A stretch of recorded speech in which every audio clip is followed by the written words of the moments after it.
एक बार प्रेम से बोली भोलेनाथ की जय, मैया पार्वती की जय, कार्तिक गणेश की जय, सगरो देवी देवता लोग की जय। गुरु भाई गुरु बहना लोग, आज हम एगो महादेव का कथा आप लोगों के बीच लेके आए बड़ी। ऐसा महादेव की महिमा का गुणगान बा, ऐसा विश्वास का भगवान पर कैसे निष्ठा लाग जाला, कैसे प्रेम लाग जाला, वही का कथा बा।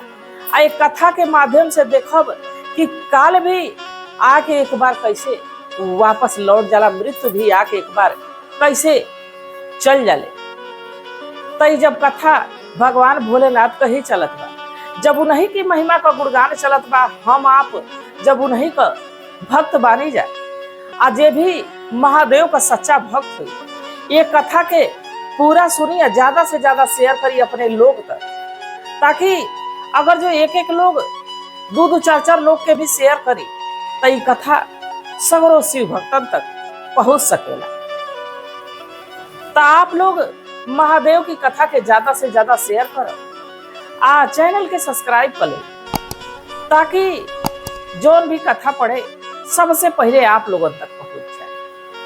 और दूसर बात कि देखी महादेव का कथा बा, एक कबो आधा अधूरा ना सुने के चाहिए, पूरा सुनले ही से पूरा ज्ञान मिलेगा। आज हर कथा का अंत में ही निचोड़ होला, तो कथा के आप लोग पूरा सुना जाए।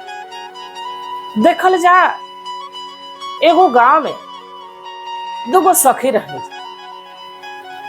वो जब बचपने में स्कूले जाए तो दोनों जनी संगवे जाए, दोनों सखी संगवे जाए। एक जानी का नाम रहे जमुना और एक जानी का नाम रहे गंगिया। गंगिया और जमुना दोनों जानी संगे संगे स्कूले जाए लो, संगे संगे पढ़े लो। बाकी जो जमुना रही वो बड़ा तेज स्वभाव का, और बड़ा पहला ओढ़ला पर ध्यान द। बाकी जवन गंगिया रही वो बड़ा सीधा स्वभाव का रही, बड़ा सरल स्वभाव का रही। जमुना उनसे कहा कि का हो, तू हमारे संगे रहे लो, अब तू के तरह रहे लो, अरे तनी खूब बढ़िया से पहिन ओढ़ के रहल कर, खूब बढ़िया से तनी खाइल पियल कर। गंगिया कहा कि अरे हम तो बढ़िया से रहिया, तोहरा के शायद बढ़िया से देखे हमके आवे लगा। बाकी जो जमुना रहा वो जो गंगिया के जब देखा एक के बात कहा कि तू अपनी पर ध्यान ना दे, जब देखा था तू पूजा पाठ पे लगल। काहे से कि जौन गंगिया रही वो सुबेरे उठा तो उनका माई जौन रही महादेव का भक्त रही, तो वो जब उठा तब नमः शिवाय का जाप करा। जब से होश संभली तब से नमः शिवाय का जाप करा, नहा धो के पूजा पाठ करा, एक बादे वो स्कूले जा। भले उनका नीक से बार ना झरा पाए, भले वो बढ़िया से तैयार ना हो पाओ, बाकी तो बिना पूजा पाठ कैले वो कबो स्कूले ना जा। आ कबो कबो जो जमुनी रहली उनके आके जोहे के भी पड़े कि गंगिया कब तैयार हुई, कब चल। अब जब जा तो रास्ता भर जो जमुना रहली वो गंगिया के डॉक्टर लेके जाए कि देख तू बारू तो पूजा पाठ कैला में सारा समय खराब कर देली, अरे ये पूजा पाठ काहे के करेली। गंगिया कहा कि तोहरों के करे के चाहिए, महादेव के तोहरों के गुरु बना लेवे के चाहिए, आ तोहरों के शिव का आराधना करे के चाहिए। बाकी जमुना कहा कि तू कुल पूजा पाठ कैले से पावे लू का कुछ मिलेला ना। अब धीरे धीरे समय बीतत रहे, आ दोनों सखी लोग संगही सयान होखे लागल। आ जब दोनों जानी बड़ भइल लो तो दोनों जानी के अब बर खोजाए लगल, लड़का खोजाए लगल उन्हें लोगन का शादी करे खातिर। अब देखी इनिया गंगिया का महतारी बाप गंगिया खातिर के लड़का ढूंढ देना, उन्हीं जमुना का माई बाप जमुना की शादी करे खातिर लड़का खोज देना। आ दोनों जानी का संजोग से शादी एक ही 2 महीना की अंतर पर हो गई। दोनों जानी अपनी अपनी ससुरा चल गई, दोनों जानी अपनी अपनी ससुरा चल गए। लोग जो गंगिया रही वो तनी गरीब घरे गई, बाकी जो जमुना रही बड़ा ही धनवान घरे गई। एक दिन जमुना का और गंगिया का मुलाकात हुई, तो वो आज भी देखली तो गंगिया वही तरह सीधा साधा एकदम रहे। जमुना कहली कि का हो, पूरा जब से होश संभलू तब से भगवान को भजन कीर्तन करत रह गलू, भगवान का भक्ति करते रह गलू, आम के लागत रही कि तू सुखी घरे गई बड़ो। गंगिया कहली कि ना हो, धन दौलत से कुछ ना होला, हमार जौन पति बाणी वो हमसे बड़ा प्रेम करेनी, हमारे घर में खुशहाली बा, कोनो चीज का कमी नहीं है, सब कुछ बढ़िया बा। बाकी गुरु भाई गुरु बहिना कहेला कि किस्मत के आगे केहू को चले लगा। अब दोनों सखी एक दूसरे से बातचीत कर लो। जमुना बतौली कि यही शहर में हमरो पति नौकरी करे ना, अब हम यही शहर में आके रहता, जब भी तो से मिले जुले के बाद मन करी तो हम आ जाये, अब तोहरो हमसे भेंट करे के मन करी, मुलाकात करे के मन करी तो तू हमारे यहाँ आ जाइल करी। दोनों सखी अपनी अपनी घरे गई लो। आ गुरु भाई गुरु बहिना कुछ ही महीना बीतल तौले गंगिया के जीवन में बड़ा अंधकार छा गया। ओकरे पति का एक्सीडेंट भई और वो एक्सीडेंट में वो ये दुनिया के छोड़ के चल गई। गंगिया का जब ये बात जमुना के पता चला तो वो रोवत तड़पत अपनी सखी के यहाँ पहुंचली। आ सखी से अपनी कहली कि का हो गंगिया, तू तो महादेव का भक्ते रहू, आ महादेव इतना भी ना देखला हा कि तुहार सुहागे उजाड़ दी, अब तुहार जीवन पूरा नरक हो गई। गंगिया कहला कि देखो आइल जाइल तो सब उनकरा हाथ में बा, शायद हमारी पति का यहाँ से ज्यादा जरूरत का जन उनकी लगे होगी, यही से तो बुला ली। अभी बात सुन के जमुनी मारे क्रोधित भई, यानी गंगिया अपनी पति के वियोग में रोत रोत कबो कबो बेहोश हो जाए। ऐसा बेहोश भइली कि उनके अब वैद्य के यहाँ ले जाए के पड़ा। आ जब वैद्य देखले बा, जब डॉक्टर देखले बा तो कहले बा कि गंगिया गर्भवती बाड़ी। जब गंगिया होश में अली तो वो जल्दी की गर्भवती बाड़ी, तो वो जमुना से कहता कि ये सखी देख, यह महादेव का कृपा होले, यह महादेव का दया होले। देखी गंगिया के जीवन में लाख अंधकार हो गई, बाकी भगवान से विश्वास ऊपर डगमगाइल ना। जब ये बात जमुना सुनली तो कहली कि बारे तुहार विश्वास, बारे तुहार भरोसा, तू भगवान से इतना स्नेह लगौले बड़ू, तुहार जीवन वो पूरा नर्क से बदतर बना दे, तोरी पति के लेके चल गई, आ तू बाड़ू तो बहन उनके दोष नहीं कूदे। गंगिया कहली कि ये मैं उनका दोष नहीं खे, अरे एगो के दिहनी है तो एगो के हमके ऐसे दिहनी है, एगो के लिहनी है तो एगो के ऐसे दिहनी है कि हमारे जीवन वही के सहारे कट जाए। धीरे धीरे समय बीता, आ गंगिया बड़ा ही सुंदर लड़का के जन्म देने बड़ी।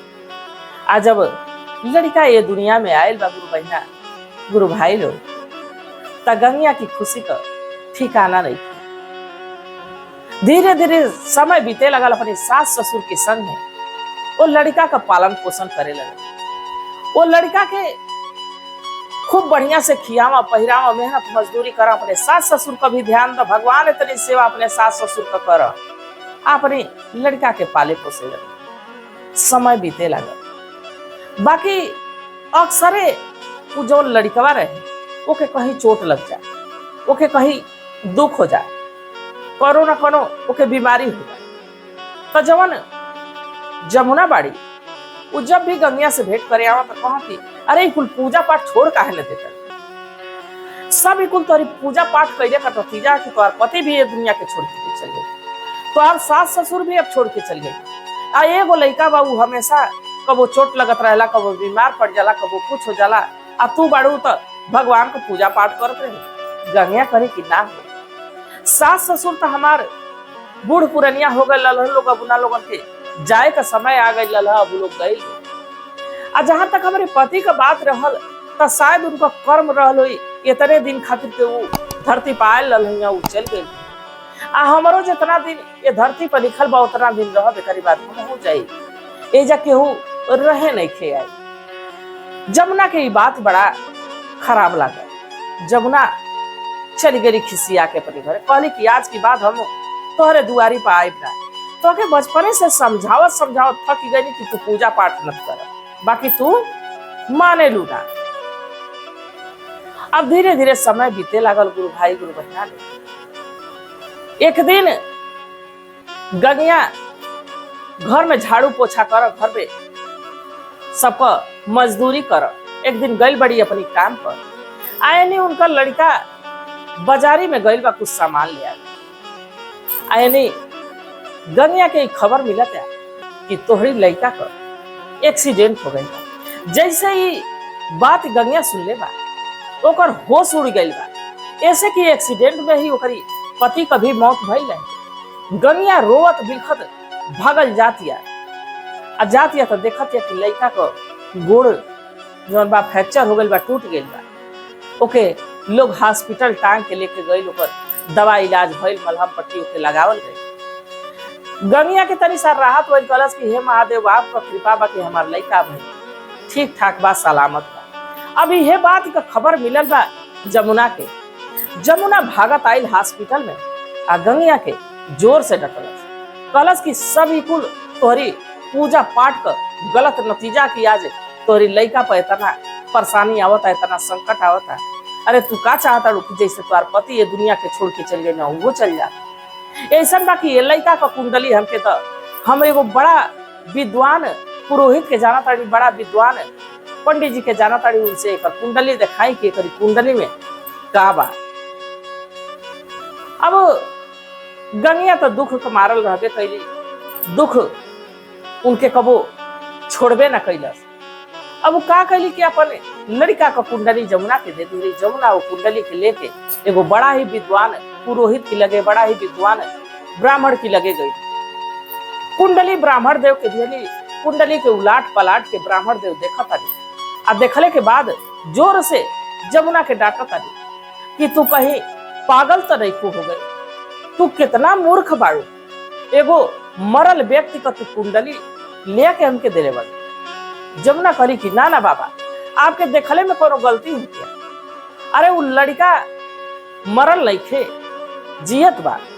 ब्राह्मण देव कहला कि ना ना ये लड़का का मौत 2 साल पहले ही हो गई था। जमुना कहली कि ना गुरुजी वो लड़का बाटे।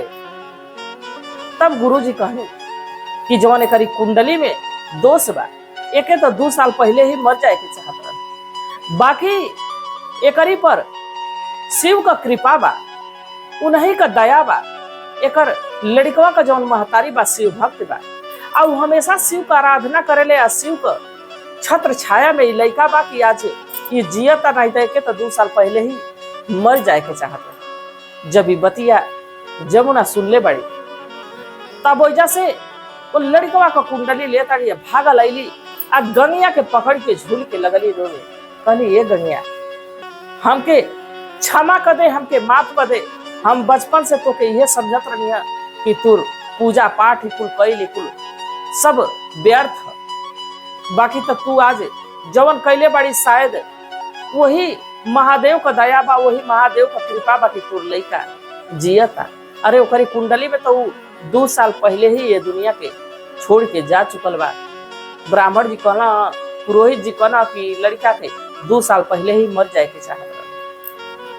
अब जब ये बात जमुना अपनी सखी से कहतड़ी तो सखी उनकरा के समझावतड़ी, कहतड़ी कि देखा भगवान पर विश्वास करे के चाहिए, भगवान पर भरोसा करे के चाहिए।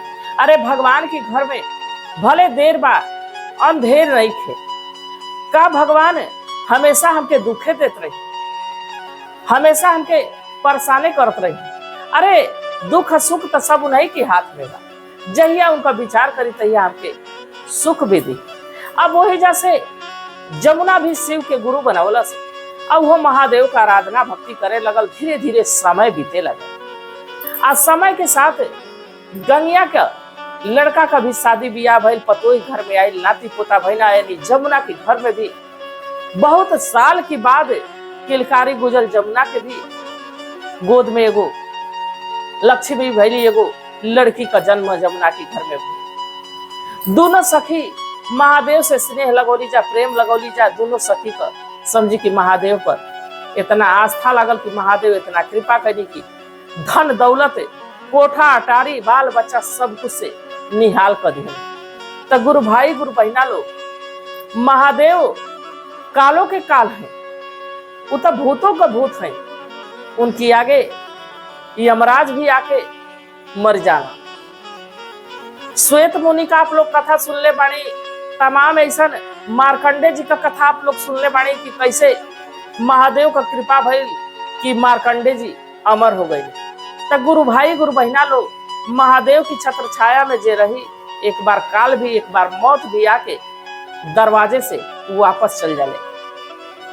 तो हम ये महादेव से प्रार्थना करी ना कि हे भोलेनाथ, हे शिव गुरु, जितना भी हमारे गुरु भाई गुरु बहना लोग वीडियो पे देखा था सुना था, सब पर अपन दया दृष्टि बनौले रख, सबके कष्ट से पीड़ा से दूर रख ले रहा, सबके जीवन में खुशहाली भर, यही कामना के साथ हर हर महादेव।